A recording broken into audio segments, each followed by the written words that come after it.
देखने के लिए हमारे YouTube चैनल को सब्सक्राइब करें और न्यू अप टू डेट से जानने के लिए बेल आइकन को क्लिक करें। आरोह म्यूजिक बिलासपुर छत्तीसगढ़। सर्दी या फ्लू से संक्रमित लोगों के संपर्क में आने से बचें। खांसते या छींकते समय मुंह को जरूर ढकें।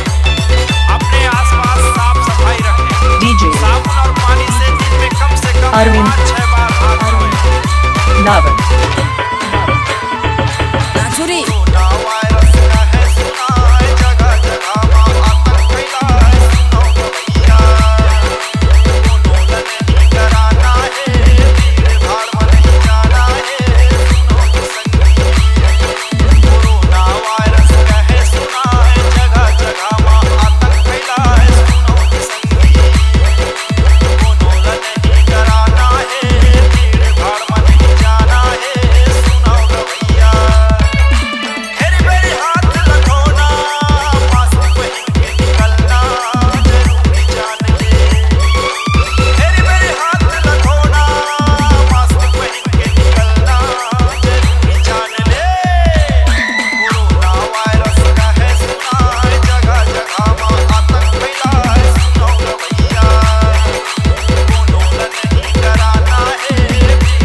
आरोह म्यूजिक बिलासपुर छत्तीसगढ़।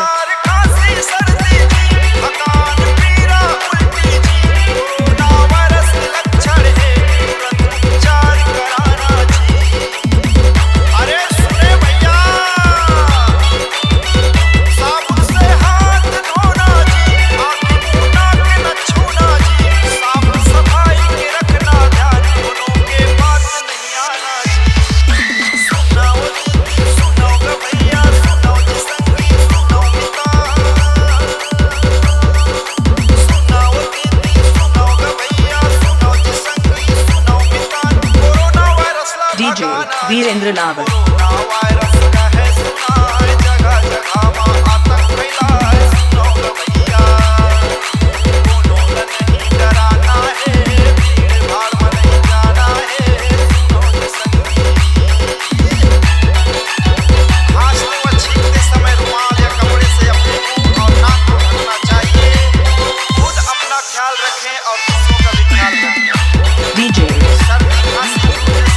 अरविंद